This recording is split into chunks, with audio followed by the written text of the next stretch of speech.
हक्क भाग 1 या धड्याच्या पुढच्या विभागामध्ये आता आपण प्रवेश करतोय. चला तर आता आपण इथं बघतोय स्वातंत्र्याचा हक्क. संविधानानं दिलेला अत्यंत महत्वाचा असा हा हक्क आहे आणि तो म्हणजे स्वातंत्र्य. यामध्ये व्यक्तीच्या दृष्टीने आवश्यक अशा सर्व प्रकारच्या स्वातंत्र्याची हमी आपल्याला दिलेली आहे. नागरिक म्हणून आपल्याला भाषण आणि अभिव्यक्ती स्वातंत्र्य आहे. शांतता पुरवून एकत्र येण्याचं आणि सभा घेण्याचं स्वातंत्र्य आहे. संघटना आणि संस्था स्थापन करण्याचं स्वातंत्र्य आहे.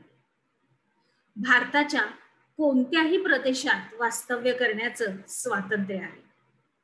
आपल्या आवडीचा कोणताही उद्योग व्यवसाय करण्याचं सुद्धा आपल्याला स्वातंत्र्य आहे. संविधानातल्या ह्या स्वातंत्र्याच्या हक्काने केवळ हिंडण्या फिरण्याचंच आणि बोलण्याचंच स्वातंत्र्य आपल्याला नाहीये, तर आपण सुरक्षित राहावं यासाठी आपल्याला संपूर्णपणे संरक्षण उपलब्ध करून दिलेलं आहे. आपण कुठेही जाऊ शकतो. आपण ह्या भारतामध्ये कुठेही फिरता येतं आपल्याला, कुठेही आपण आपलं वास्तव्य करू शकतो. पुढे बघूया की कायद्याचे हे संरक्षण सर्वांना समान दिलेलं आहे. कसं दिलेलं आहे? समान. आणि ते कोणालाही नाकारलं जात नाही. म्हणजे ह्याला नाही देणार, त्याला नाही देणार, तुला नाही देणार, मला नाही देणार, असं नाही. सगळ्यांना सारखं. उदाहरणार्थ आपण बघितलं तर आपल्या सर्वांना जगण्याचा हक्क आहे. आणि वर करणे हा हक्क जरी सोपा वाटतो, पण त्यात खूप काही अर्थ दडलेला आहे. म्हणजेच जगण्याची हमी मिळणं, जगण्यासाठी पोषक असं वातावरण असणं, असं त्याचा खोलवर अर्थ आहे. कोणत्याही व्यक्तीचं जीवित कोणालाही हिरावून घेता येत नाही. म्हणजे कोणालाही जिवंत आहे तर त्याला आपल्याला कुठल्याही मरणदायी अशा यातना द्यायच्या नाहीत. कारणाशिवाय कोणत्याही व्यक्तीला अटक करून स्थानबद्ध करता येत नाही. आणि स्वातंत्र्याच्या हक्कामध्ये आता शिक्षणाच्या हक्काचाही समावेश करण्यात आला आहे. 6 ते 14 या वयोगटातल्या मुला आणि मुलींना शिक्षण देण्याचा मूलभूत हक्क आहे. त्यांना घेण्याचा हा मूलभूत हक्क आहे. म्हणजे या वयोगटातल्या आपल्या विद्यार्थी दशेतल्या मुला मुलींना शिक्षण घेण्याचा पूर्णपणे मूलभूत हक्क हा आहे. आणि या हक्कामुळे कोणीही वंचित राहणार नाही. म्हणजे कोणालाही आपण वगळायचं नाही, तर प्रत्येकाने हा हक्क व्यवस्थित घ्यायचा. शोषणाविरुद्धचा हक्क. तर शोषण थांबवण्यासाठी शोषणाला बळी न पडण्याचा आणि आपलं शोषण किंवा पिळवणूक ही होऊ न देण्याचा हक्क म्हणजे शोषणाविरुद्धचा हक्क होय. कोणालाही आपली छळवणूक करू द्यायची नाही. बरोबर? कारण आपण स्वतंत्र आहोत. संविधानानं एकीकडे शोषणाविरुद्धच्या हक्कातून पिळवणुकीच्या सर्व प्रकारावर बंदी घातली आहे, तर त्याच वेळी दुसरीकडे बालकांचं शोषण थांबवण्यासाठी विशेष अशी तरतूद पण केली आहे. बघा, आपण बघतो की बालमजूर आता बंद केलेले आहे. छोट्या मुलांनी बिलकुल कामावर जायचं नाही. त्यानुसार 14 वर्षाच्या खालच्या बालकांना धोक्याच्या ठिकाणी कामावर ठेवण्यास मज्जाव केलेला आहे. त्यांनी तिथं जायचं नाही. कारखाने, खाणी यासारख्या ठिकाणी बालकांची नेमणूक करून त्यांच्याकडून काम करून घेता येत नाही. बरोबर? आलं लक्षात? पुढे जाऊया.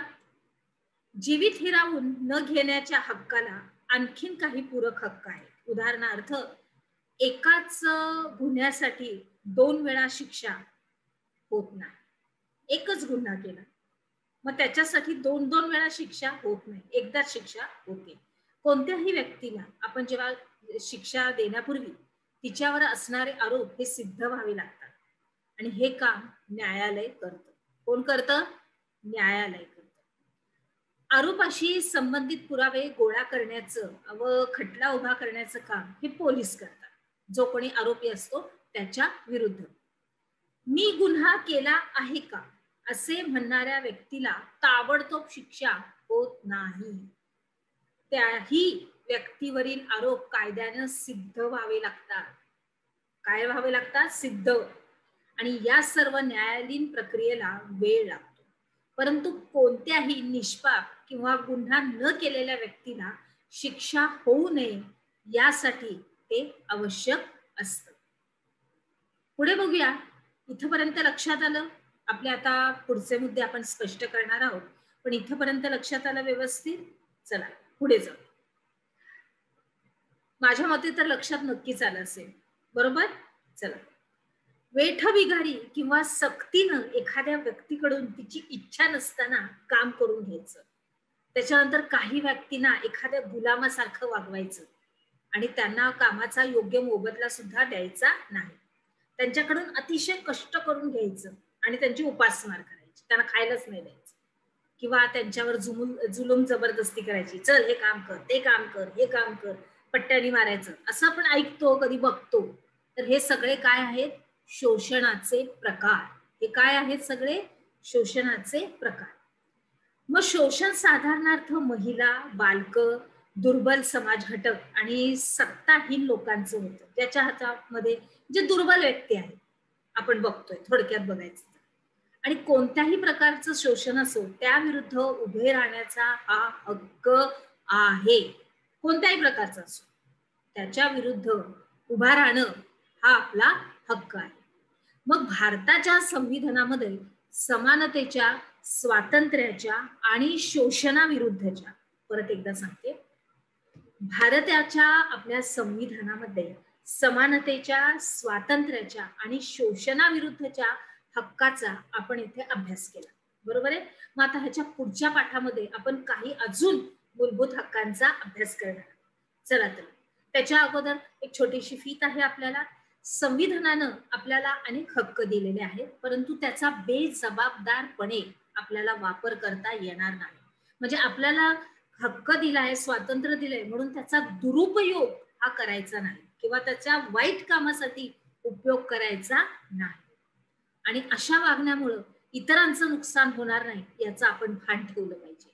आपल्याला बोलण्याचा हक्क आहे, परंतु चिथावणी देणारे लिखाण किंवा भाषण आपल्याला करता येत नाही. जे आपल्याला दिलेलं आहे तेच आपण व्यवस्थित समन्वयाने व्यवस्थित बोललं पाहिजे. आपल्याला हक्काचा आपण पुरेपूर फायदा घ्यायचा आहे, पण त्याचा दुरुपयोग हा करायचा नाही. पुढे बघूया आपण काय शिकू. या अंतर्गत आपण बघणार आहोत की खाली काही वाक्य दुरुस्त करून तुम्हाला परत लिहायचे. तर ते बघा तुम्ही की कोणत्याही व्यक्तीला हक्क जन्मातच प्राप्त होत नाही आणि सरकारी नोकऱ्या देताना सरकार धर्म, लिंग, जन्मस्थान यावरील आधारित भेदभाव करून तुम्हाला नोकरीपासून दूर ठेवू शकते. आणि ह्याची उत्तरं तुम्ही आपल्या वहीमध्ये व्यवस्थित नोंद करून ठेवा.